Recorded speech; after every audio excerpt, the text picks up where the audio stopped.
HTML web workers by Shailen Naidoo, and Shailen's a JavaScript developer. He focuses on web performance and progressive web apps. He's passionate about open source projects, civic-technology, and he's also a community leader for Vue.js in South Africa. So we're great to have him here. And Shailen, we'll hand over to you for the presentation. Thanks very much. Thanks, Justin and Skulk. You guys can still hear me, right? We can. Cool, just making sure. Cool, thank you guys for coming through to view this presentation. I know it's a Saturday and lockdown, so I'm assuming we don't have much to do. Yeah, so this talk is about web workers, HTML5 web workers, and just in general, multi-threading in the browser and how it's evolved over time and where it started and that kind of thing. So this is the outline of the talk. So we'll have a look at like what are workers in general, what is the concept about, the different kinds of workers that we have currently, why web workers, which I feel is very important for this kind of talk. And then another important one that I wanted to just cover was the JavaScript engine, task queues, and the event loop. So how does this fit in with workers, and why I think it's important to have a solid understanding of some of these things. And then lastly, how to actually create a web worker. How do you use it? I'll do a demo at the end of a use case, a real world use case for one. And then we can have a look at that. So let's check out what are workers. So workers are just JavaScript files that run off the main thread. That's essentially the entire concept of workers in general. So they're just JavaScript files that run off the main thread in a separate thread to the main thread. That's all. So there are a few kinds. The first one, or the one that started the whole worker thing, is the web worker. And then we move on to the service worker, which is actually, funny enough, the most popular one, I think, because of the whole progressive web applications boom over the last 2 to 3 years. So it's the most commonly implemented one. And then a very obscure one, which is worklets, which is fairly new. Not many people are using it. I still think it's very experimental at the moment. So workers or web workers are commonly used for processing complex calculations off the main thread. So anything that's very intensive, CPU intensive, computing massive numbers, whatever, anything that you can think of that's very heavy on the CPU. And then there's two types of web workers, which is dedicated and shared workers. For this talk, we'll probably be just discussing dedicated and not shared workers. And then the service worker is a specialized type of worker, which is basically just used for intercepting network requests and acts as a network proxy between the browser and the actual network. And worklets is a very, very specialized type of web worker. So you can basically intercept the rendering pipeline of, for example, the paint render, the audio and animation. So these are very specialized kinds of workers. So they allow you to do very specialized things or intercept these specific pipelines. So a bit of history on workers or web workers in general. The first public draft was published in 2009. IE10, Chrome, and Safari partially supported the API in 2010. So web workers are actually quite old. They over 10 years old now, or 11, going for 11. The actual working draft was finalized in 2015. So it became an actual specification. that browsers are implementing today or have implemented. What about support? Um, so support is actually pretty good because the browsers already started implementing it over 10 years ago. The only iffy ones are obviously Safari and Internet Explorer. Um, Internet Explorer was actually one of the first, so but they obviously didn't add the message error and on message error events. So why web workers? It's actually it's really simple, I would say. It's because we all know that JavaScript's a single-threaded programming language. So yeah, I just wanted to just take a quick detour to the the current state of how web applications are actually running on the web. So here we have the main thread, and then we have all these things that are actually just running on the main thread. So painting, layout, animation, and JavaScript. So all these things like clicking, scrolling, they're all running on a single thread and including JavaScript. So any JavaScript that's very intensive actually blocks some of the tasks that the main thread does currently, like painting, layout, and animations and scrolling.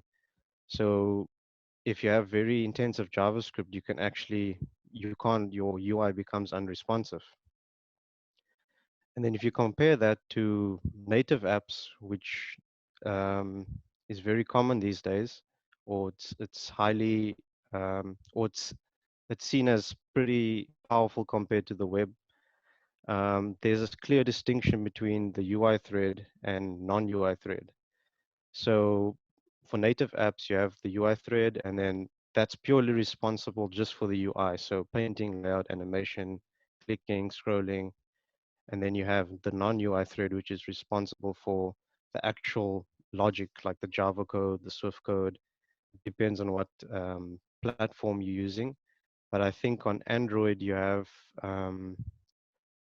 something called the async task, which allows you to spin up another thread and then run code in that thread.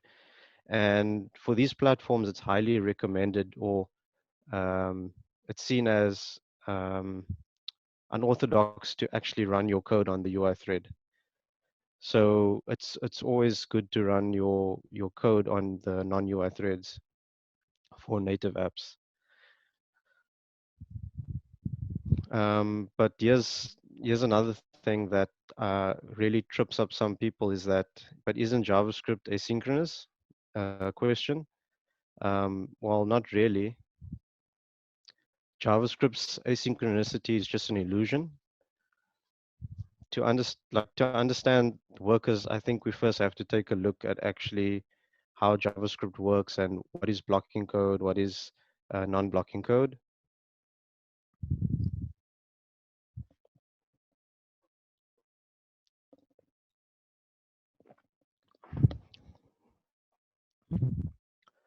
So the JavaScript engine is responsible for parsing and executing JavaScript. You guys might have heard of Chrome's V8 engine. I think Edge has Chakra. Firefox has, I think, SpiderMonkey. But these are all just JavaScript engines that parse and are responsible for parsing and executing JavaScript. So this takes care of synchronous JavaScript code. So here's an example of some synchronous code or blocking code. So this is just a for loop that's dividing some numbers together, and um, then it just logs out some string to the console. And then some asynchronous code, which is set timeout. So this is regarded as non-blocking code. So set timeout basically waits on the set amount of time, and then it logs the callback or executes the callback after the amount of time. So set timeout, fetch, intersection observer, window.add event listener. These are all these are specific functions. These are actually called web APIs. So web APIs are provided to JavaScript by the browser or the environment, or in the case of Node.js, it's provided by Node through C++ APIs, or commonly called Node APIs. So set timeout, fetch, or set timeout exists in Node because it's provided by the Node APIs, but fetch, intersection observer, window, document, these things don't exist in Node because they are not a part of the JavaScript specification. Here's an example that I actually wanted to show. So here's the source code for the V8 engine on GitHub, or the mirror actually. And if you search, for example, intersection observer, did I spell it right? Yeah. You'll see that there's the only thing that pops up is a HTML file, but there's no actual implementation for the intersection observer because it's not actually a part of the JavaScript specification. So yeah, I actually built not a demo, but I built this as a presentation for some JavaScript code that will be executing, and we'll have a look at the way it actually executes and what happens throughout the process. You can take some time just to read this code block if you want, and then you can go through it in a bit.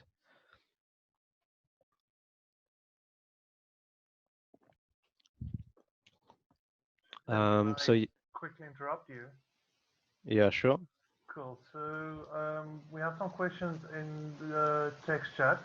Um, Specifically, first around just expanding a bit on what you mean by painting, and then secondly also why JavaScript or why the browser is single-threaded in the first place.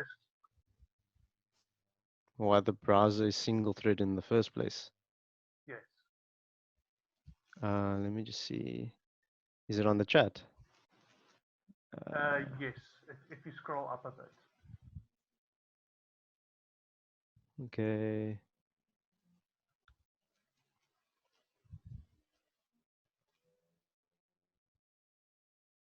Yeah, okay. Have UI standard in the browser yet?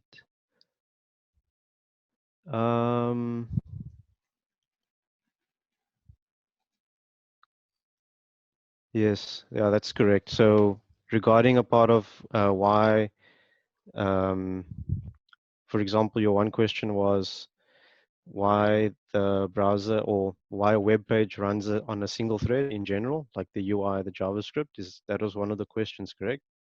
Yes. Yeah, because when the web first started out, and most web pages, it was very simple back then, so mainly just HTML and CSS.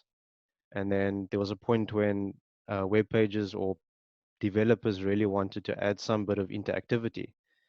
And then that's when JavaScript was developed and then added to some browsers initially. But that at that time, JavaScript was just meant for just very basic UI interactions, or handling clicks or handling scrolling, these very small things, animations as well. But nowadays we have really massive bundles of JavaScript, and that model of running on a single thread is not working currently, or it's starting to become a burden on people who are running very heavy JavaScript projects on very low-end phones, or um, typically in the emerging markets like Asia and stuff, where it's really becoming a massive issue for these low-end users. So that's really what sparked the move, or trying to shift over to multi-threading, I guess. I don't know if that answered the question, or if that was some part of it. Cool. Yeah. So the Joe says that, yeah, that Yeah, kind of yeah. answers it. Mr. Kiffy, yeah, that's true. Sorry. Browsers themselves are not single-threaded, but the context that the website runs in is single-threaded. That's correct. Yeah. Yeah. Can I go on? Seems that way. Cool. Yeah, this animation or this part of the presentation took a bit of time, so I don't know if it came out quite nicely, but let's see. So we have these two functions, async log and sync log. So apparently the async log logs out something asynchronously and sync log logs out something synchronously. So if we step through, the first call is async log. And then if you step into it, it checks out there's a set timeout in the function. And then because that's a web API, then the browser knows to handle that differently or executes it differently so that actually the browser then opens up a thread to run the set timeout. So then that runs in the background. And then we move on to the sync log, and then that logs out or steps into the console log and then logs it out to the console, pops it off. And then as you can see, the set timeout is done now. So then what happens is the browser moves that to the task queue, or specifically the set timeout callback. So this function here. And then if there's nothing in the call stack, then the event loop will check the task queue and then move that task to the call stack. And then it'll actually execute the callback. So it'll step in, check out the console log, and then, okay, then it logs out what is ever in the log. And then you can see it pops everything off. And then that's how we get the I am async to log after I am still, or I still run, sorry.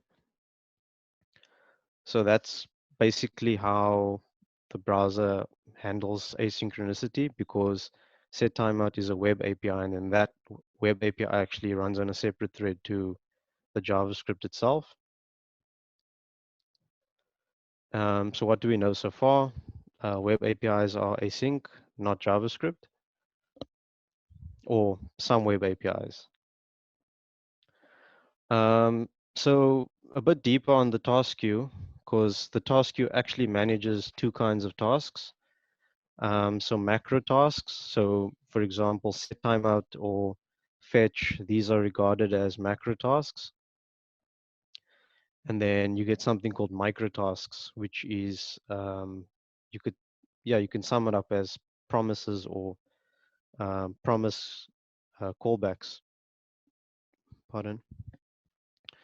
So micro tasks are prioritized over macro tasks and move to the call stack in batches.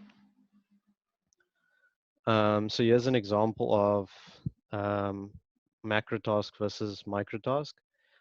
Here's the code that we'll be running through this process.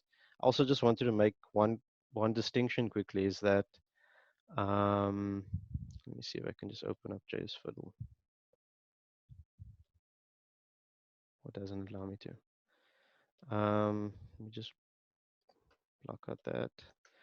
So in the example here, I have Q microtask, which is a web API provided by the browser to access the microtask queue or add callbacks to the microtask queue. So for example, I use that instead of this. So microtask, sorry, this is the equivalent,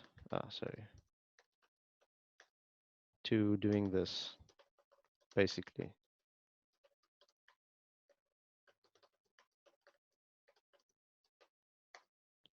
So this is equivalent to doing that.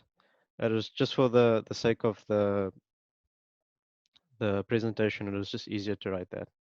So if you're wondering or have some idea or better idea of what Q microtask actually does.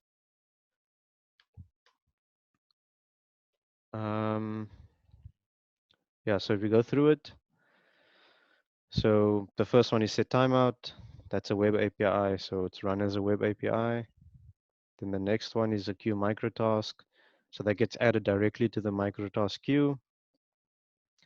Next one, another microtask, and then another set timeout. So microtask queue. So then you can see that the microtasks are moved to the call stack in batches, and they're always prioritized over macro tasks. So then that gets logged out. So the first microtask logs out, and then the second one, and then the first macro task, and then the second one. So basically, I found this very important to understand because promises aren't really async. They just wrapper around web APIs. So this led to a lot of misunderstanding from my side as well in terms of where does promises fit in, and that's why I often say that async and await is misleading to a certain sense. Um, so basically, I would say callbacks are never async. They only deferred for later. So then callbacks itself doesn't run on a separate thread. That's just a distinction I wanted to make.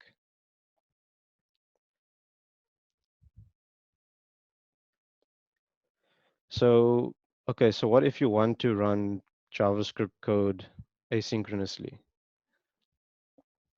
So this is where web workers makes a lot of sense because it allows you to run synchronous code asynchronously to the main thread, if that makes sense. So let's get into creating a web worker. So it's pretty simple actually. In your, like if you have a index.html file, um, you can just use the worker constructor or call the new worker constructor, and then you just give it a JavaScript file. It can be empty, it doesn't matter, it can be any JavaScript file, and then um, you can run code in it as well. Like here we have an example of a set timeout that's being executed every 5 seconds, and it's just doing a fetch to some endpoint, getting the JSON back, and then it's posting the message back to the parent, which is the index.html file. And yeah, you can see that in order to listen to the post message, you have to have an event listener on the parent HTML. So yeah, like you can do polling of APIs in that example. So workers get their own context or JavaScript engine. They get their own heap, call stack, event loop, task queue, has access to certain web APIs. So you can't access the DOM, you can't access window. There's some objects you can access from a window, but not everything. Yeah, so that's just a note. So you can't manipulate the DOM directly from web workers. So now I guess it's time to just head to a demo.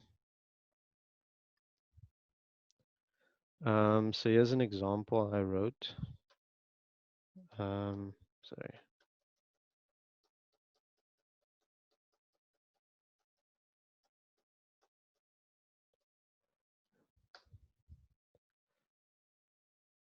Yeah, so yeah, you can actually see it's running. Sorry.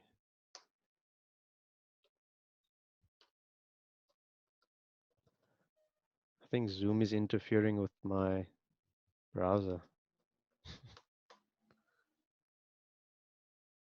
some reason. Let's see.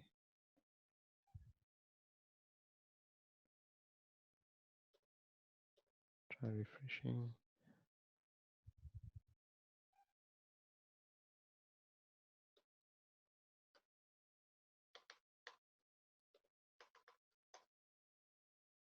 Okay, cool.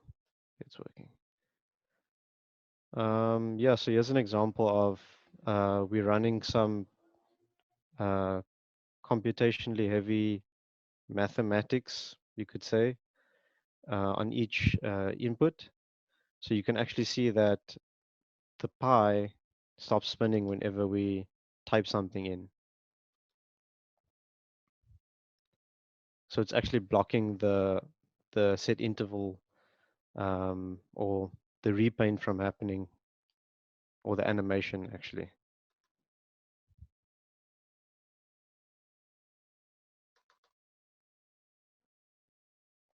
So that's just an example of the code actually blocking. But here's the actual demo that I wanted to show on Zoom. Is the code big enough? Yeah, it looks You know, good on my side. cool.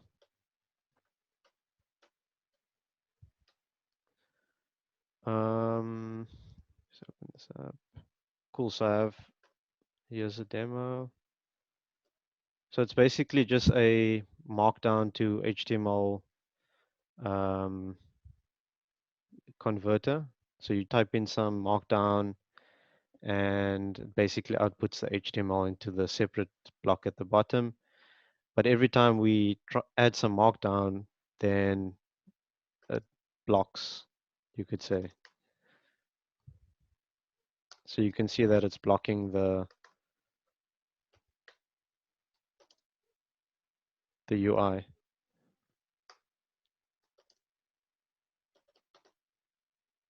Yeah,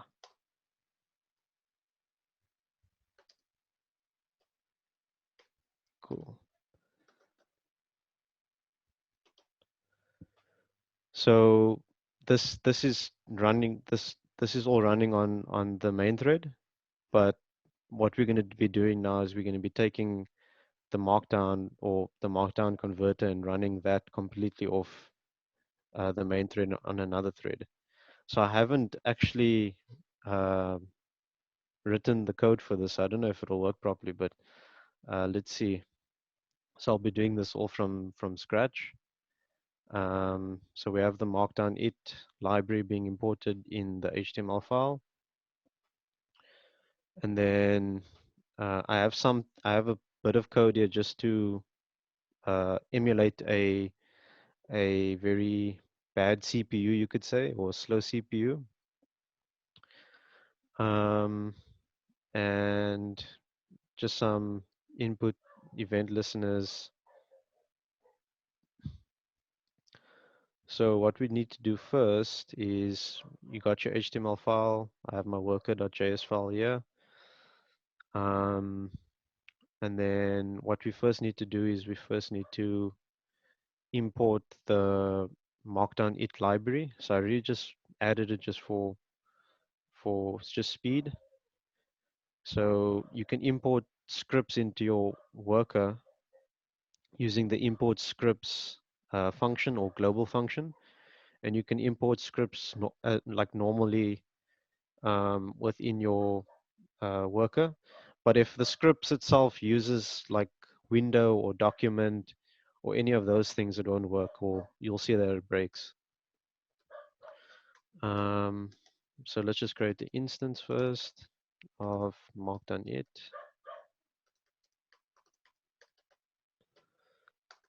And then, okay, cool, we have our instance. Let's move this off.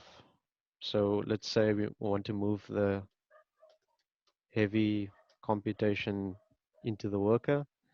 So I just added that. Or let me just leave this.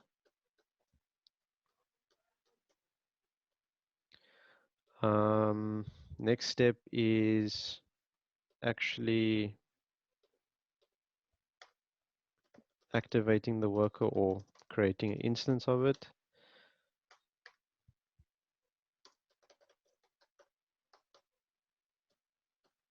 So like in the presentation, it's basically that's it. So you just reference it relative to the domain, or yeah, relative to the domain. And then what we want to do is we just want to delete this. We can delete this, and we can actually delete that as well.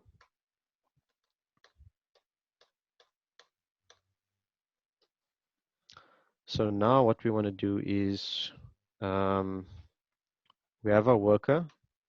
So I can show you here. It should be installed. If you go to sources and you go to worker.js, you'll see that there's this cogwheel type thing. So that basically means that it's a worker. And yeah, you can actually see the code right now. Let's see. So here's your threads, here's your main thread, and this is your worker thread basically. So these are two different contexts. So the next step now is, now that we have our worker running, we can take I can just show you first, target.value. So we can take the output of the markdown block, and we'll be sending that to the worker for rendering. So all we have to do now is we have to just do this worker dot post message. So this will send a message to the actual worker, and you can just post the data. So now that we are posting the data, you'll see here that, for example, I have okay, cool, it's working. Sorry. So now we have to add a listener in the worker to actually handle the data that's being sent from the parent. So you can do this with self, or because it's global, you can just add an event listener just like that. But I find it just a bit more readable like this. Message, and then you get an event back, and then you can console log that, e.data. So data is the actual text that or the data that's being sent from the parent. So what we can do now, you can actually see it logging. I hope. Yeah, cool. So this is coming from the worker. Right. Yeah, you can see it says there, worker.js. You can actually debug it as well. The nice thing is that when I should have shown this before, but if you debug the code on the main thread, then everything stops. So the py stops. But if you debug the worker, then you can the main thread still works. So for example, if I'm typing, you can see that it still works, but the the worker actually operates in the background to handle the event. So you can still step through it, and then the main thread is still running. Yeah.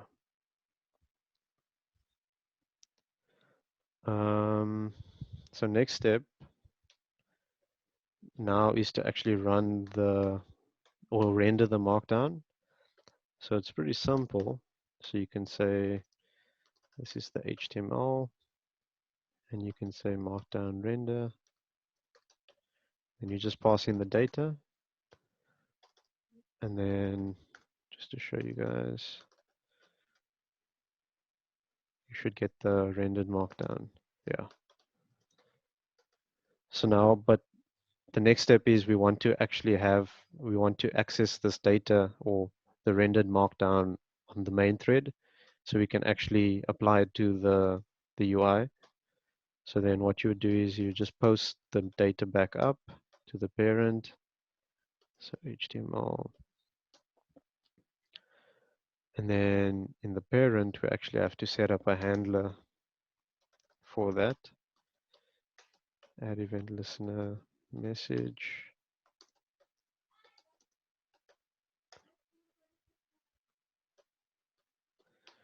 And then we have our HTML node that we want to apply the text to. So we can just update its value or text area with e.data. So the e.data is now the rendered markdown. So if we do this, okay, that works. Cool. And then we forgot to add the slow CPU to it, just to emulate some slowness. So you should see that the UI runs smoothly without being blocked by the slowness of the CPU. So you can type as fast as you want, but obviously the render time is slower. So there's a bit of a lag on the worker side. So you'll see that if I type in React fast, yeah.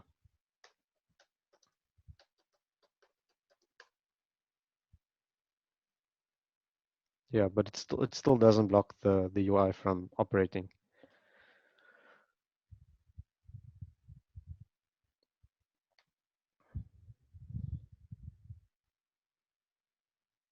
Cool. So that's the demo.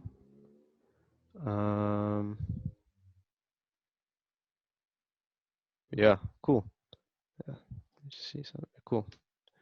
That is the very simple demo of how to create some sort of real world example of web workers. I guess now would be time for Q&A. Awesome. Cool. Thanks a lot, Shailen. I myself have quite a lot of questions. I just quickly want to check it. It doesn't seem like there's anything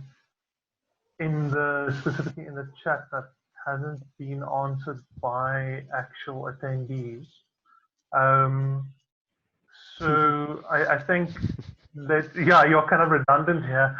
So I think let's kind of open it up for questions. So if anyone has a specific question, you can unmute yourself and go ahead.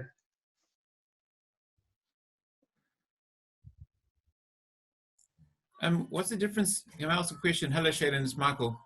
Hi, Michael. Service worker and a web worker. Sorry, what's the difference between a service worker and a web worker? So with a service worker, it's very specialized to just the network. So as far as I know, you can only intercept the network request within a service worker, but not within a web worker. And yes, a I know. service. You can also post messages to a service worker, can't you? Yes, that's correct. You can also post messages.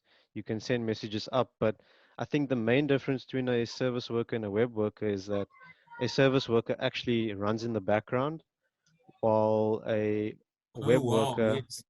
while a web worker is just for that instance of the application running. So if you close the tab, the web worker actually dies or is gone. Yeah. And then it's recreated on the next time, as far as I know. Mm. Yeah, that makes sense. Shailen, can you have a look at the chat? I think there's some questions in the chat as well. Let me check. Let's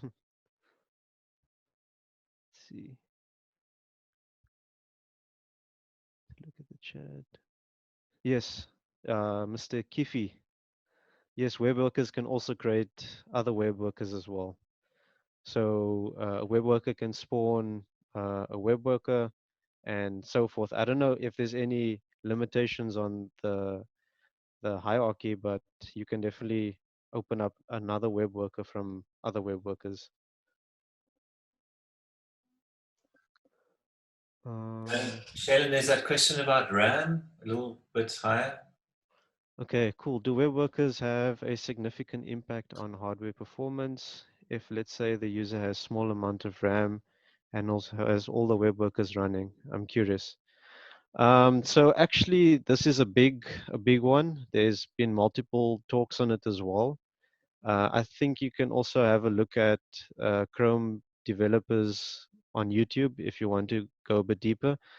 But initially, when web workers began, it was very expensive to open up a web worker, and um, it was just very expensive and hardware intensive. But nowadays, like it's not as expensive. It's actually relatively cheap to spin up a web worker. There's actually a demo here that I created where it spins up a web worker on demand, or it's a dynamic web worker where you don't have to have a web worker file, and you can just run a web worker or you can create a function that basically creates the web worker dynamically for you and then terminates it directly after the task is done. I could go a bit in depth in that in a moment, but if there is a need for it, but I hope that answers the question or partially answers it for now.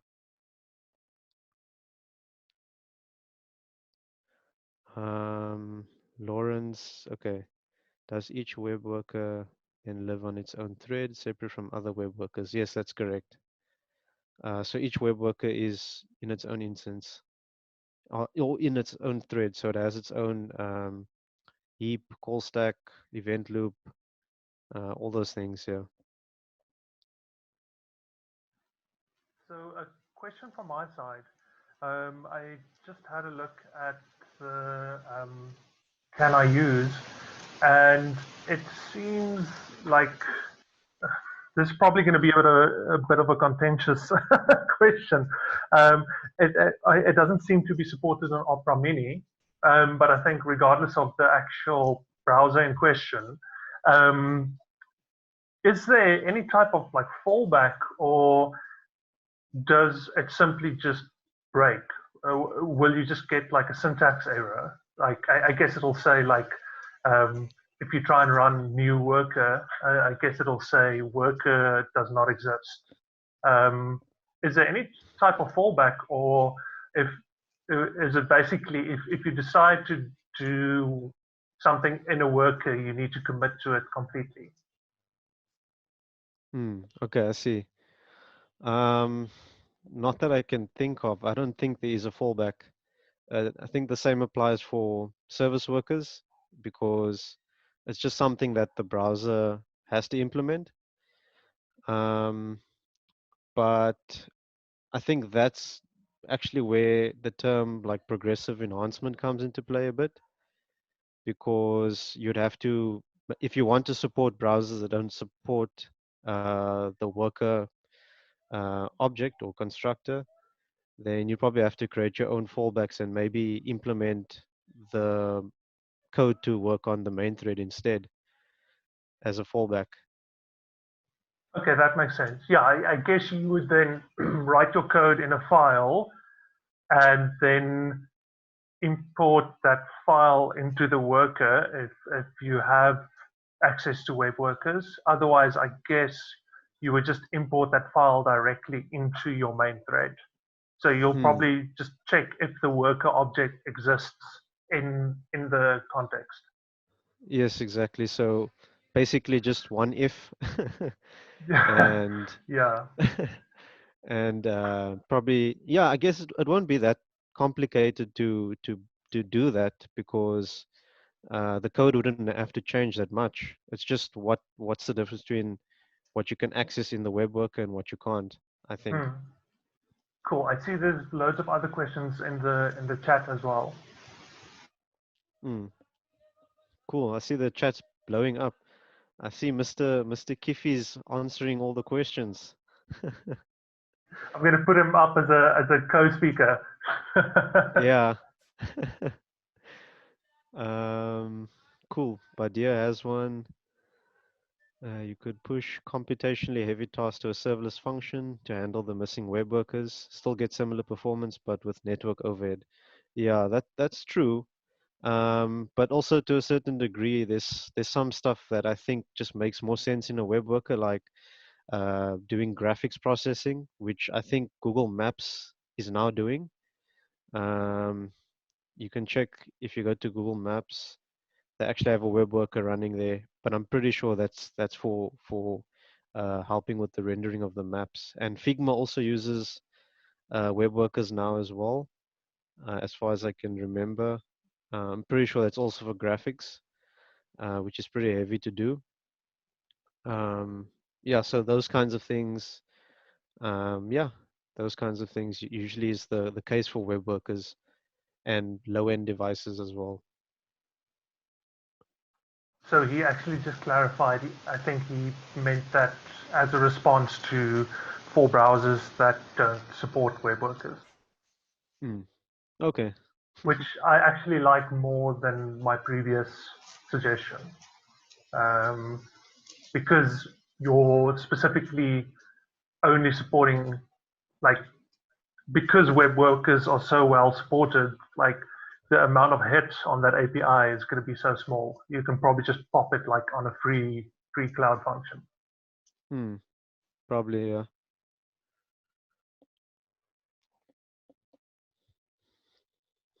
Cool. Is there any other questions, perhaps?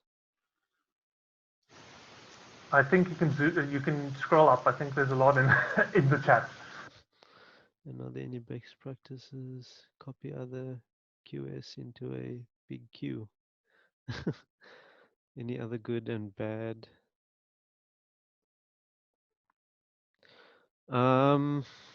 It's hard to say because I think we're in this at a point where like web workers are actually pretty old, but it's something that's been popping up quite often now, especially from the team at Chrome, where they are pushing now for everything, any JavaScript to be off the UI thread now. But it's hard to say if there are any real good and bad examples because the amount of like resources out there on web workers is just very minimal. It was hard finding a lot of the things that I had to find as well. But there is some good resources that I did find from the Samsung internet browser team that I can share maybe on the meetup if you want to have a look at that, Katniss. Squoosh, Prox also is a good idea. I mean, a good example. Yeah, I can share. My browser doesn't seem to be working quite nicely.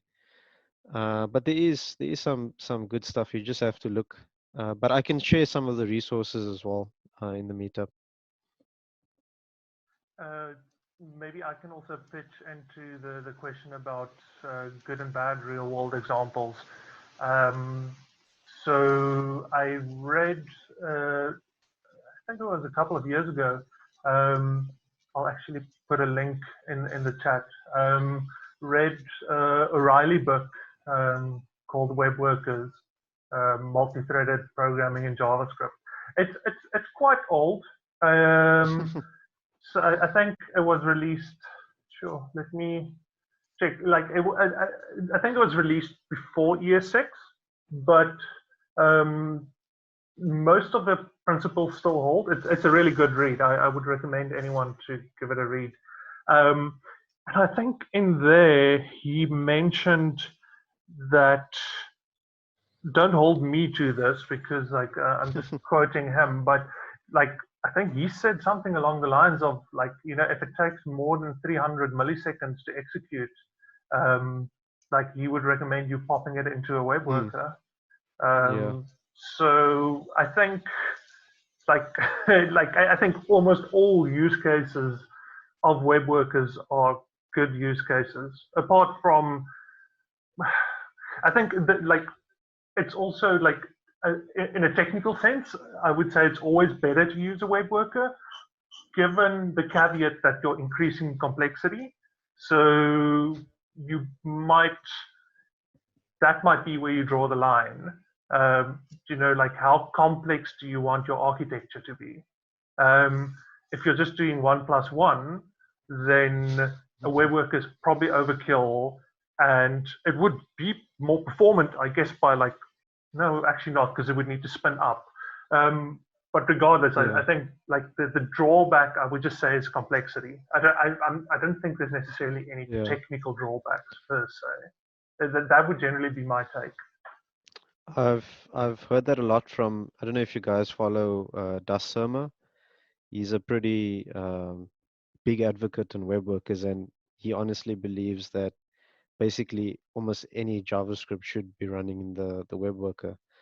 But there is some drawbacks. Like he does mention that there is cases where it's just not necessary because there is an overhead just from communicating to the web worker itself. There is a bit more overhead in terms of the timing it takes.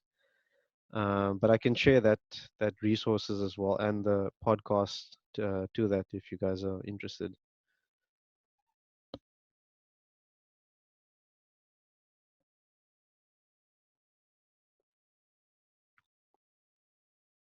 Cool. Is anything else? So I think one you didn't touch on was the best practices. Best practices in terms of um, maybe you could elaborate on that a bit. Whoever wrote that. Oh, Nathan Shepherd. Gotchas for web workers should watch out for. And are there any best practices that should be followed?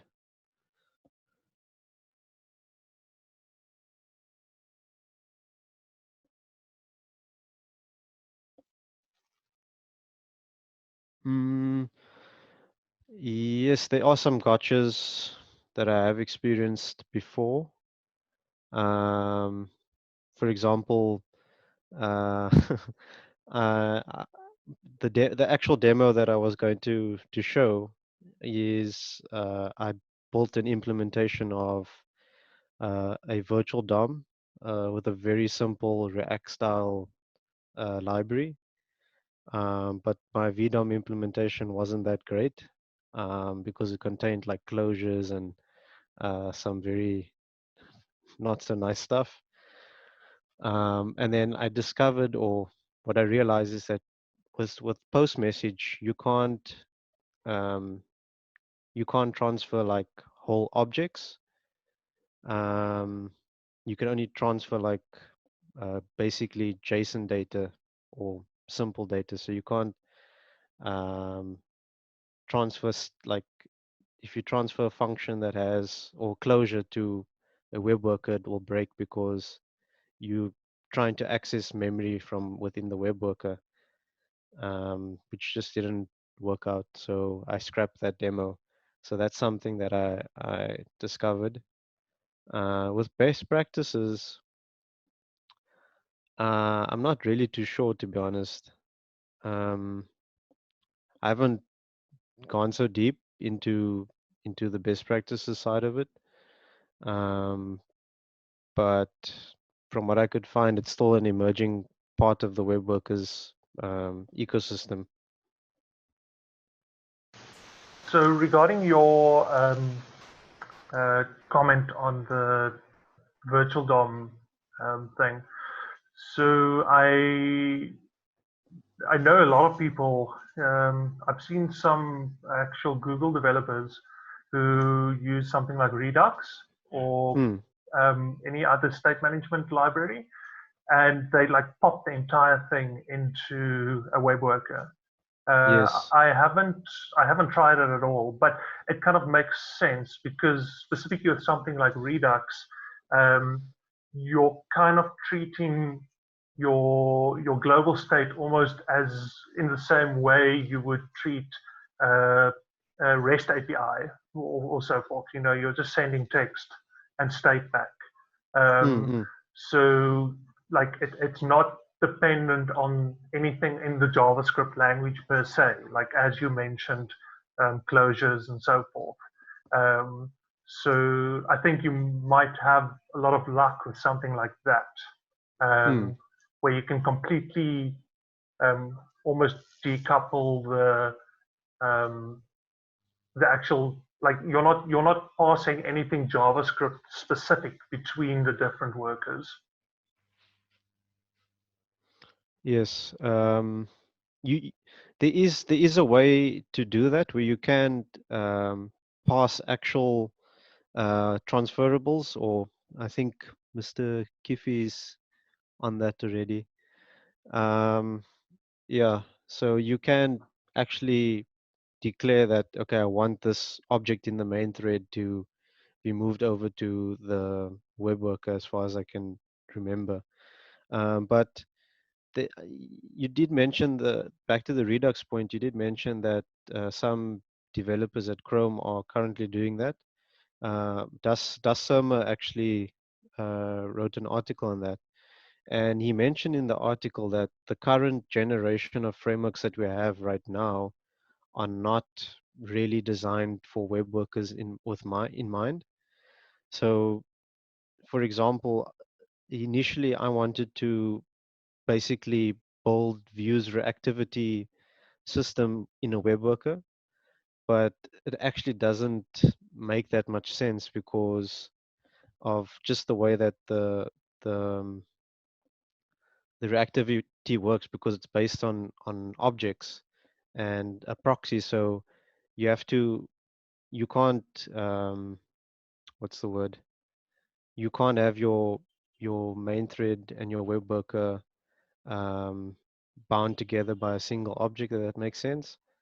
That's also what I tried to do, but it just didn't work because Vue's not designed in mind with the web workers, if that makes sense.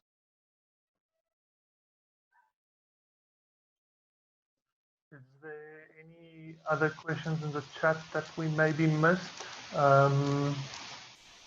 There's one from Albert. Albert.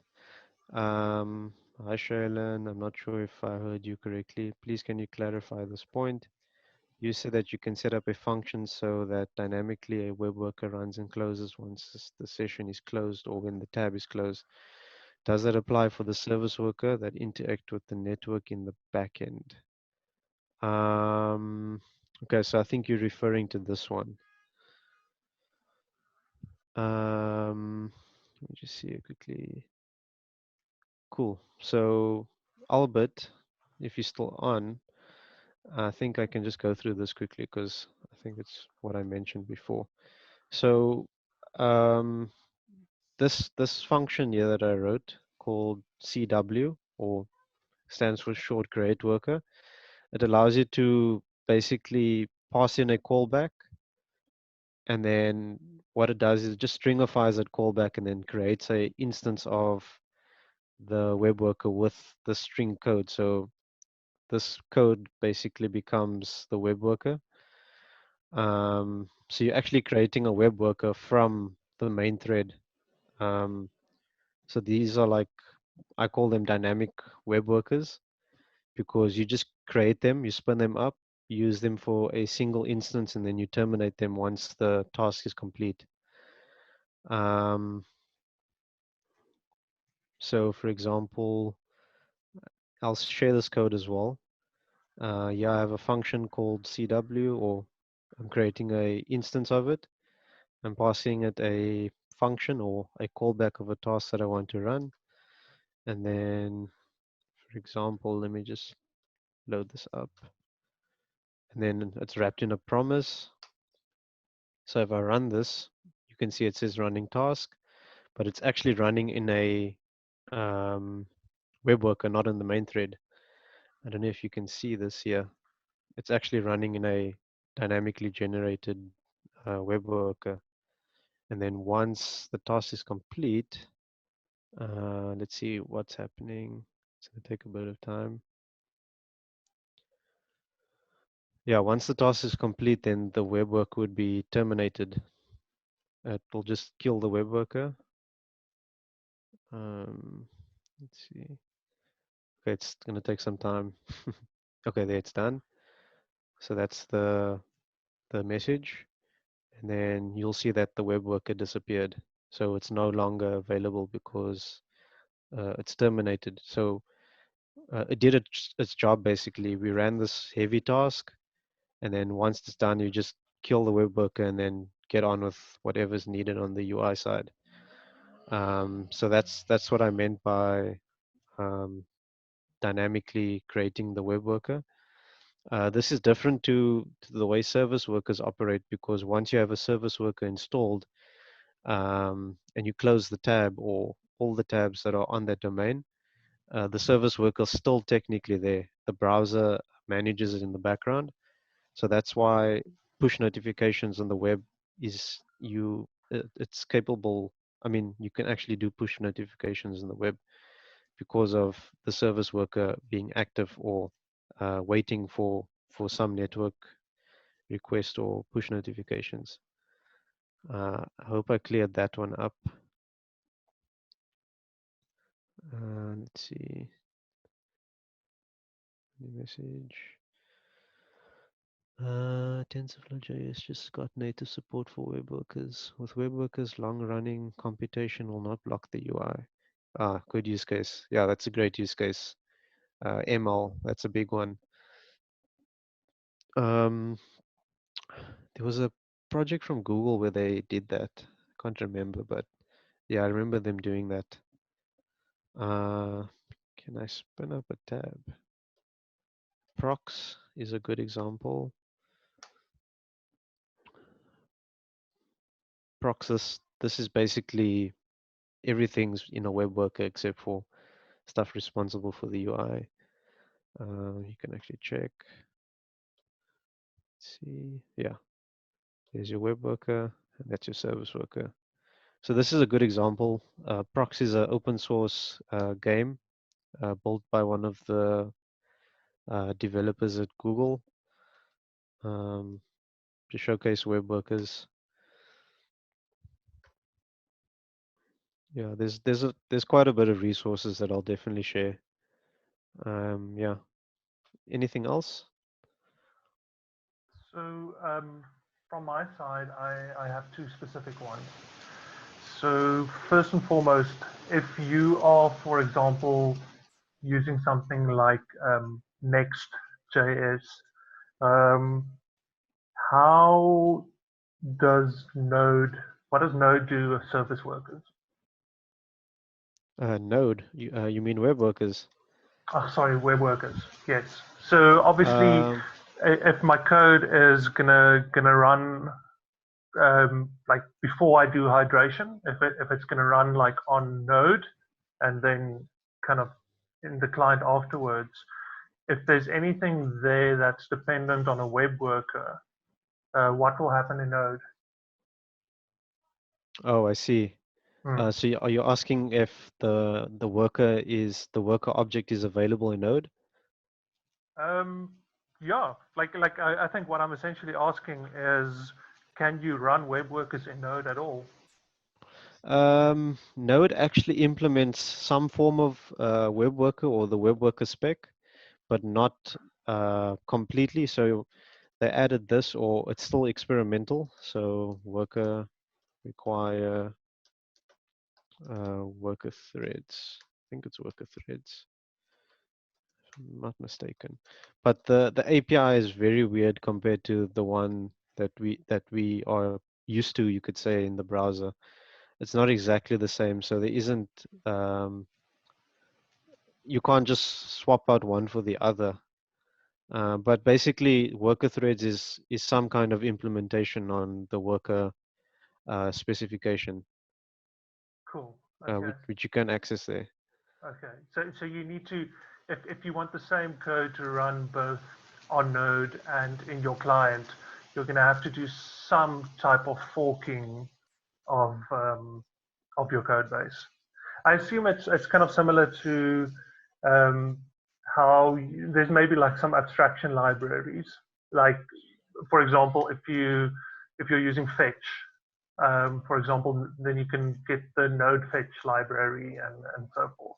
There's probably some abstraction. Yes. Yeah. Okay. So Cool. I think then my other question is, if you have like some type of build process, for example, like if you're using TypeScript, what would be the most logical way to include web workers in your code? If you want to have the web workers themselves and your primary code be transpiled. Hmm. Okay, I see. So you mean like, how do you get, you mean working with web worker code within a build process? Yes, so for example, so I use Gatsby quite often. I've used some web workers here and there. I just usually pop them in the, I don't know if Vue has something similar, but most React projects have some type of either called public or static or whatever, which is essentially just a folder that just gets all the content of the Yeah. folder gets bundled into the build as well. So I Hmm. usually just include my web workers there as regular JavaScript files. And then I just treat them as assets in the same Hmm. way you would do for an SVG or whatever. But I haven't tried to kind of, but like that has a limitation of now all of a sudden you can't import any of your existing modules, or you can't use like TypeScript or whatever, because you're essentially now writing a JavaScript file in the way we did, you know, 5, 6, 7, 10 years ago. Yeah. So I think my question is more like, is there an elegant way to incorporate service workers into kind of a modern pipeline? Build pipeline, yeah. Yeah. There is a, let me just see if I can search it for you quickly.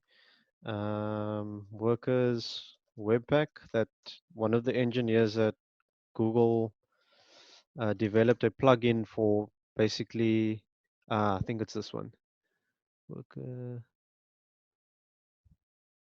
yeah, that they developed a plugin for um, allowing you to abstract like the worker itself, so you can write your worker with your pipeline or your build process.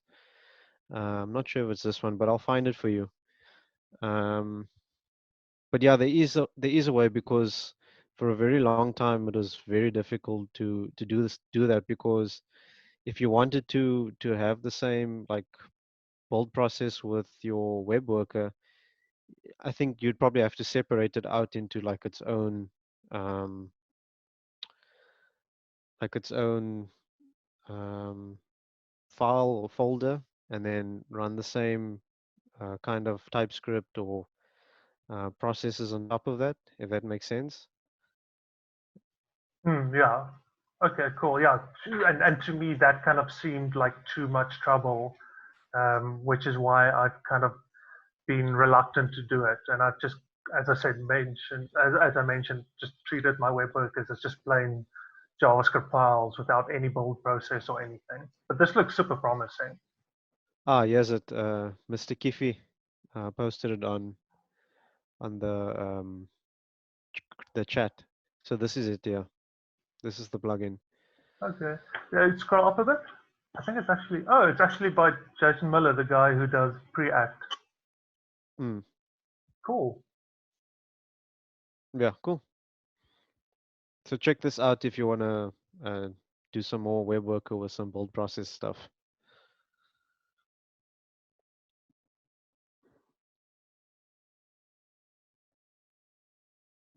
Cool. Anything else, perhaps?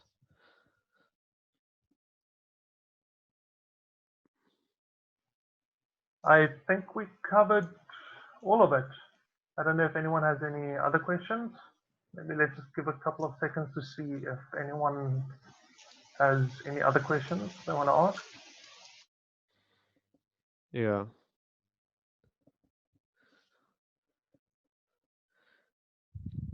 Cool. Justin, do you want to end us off?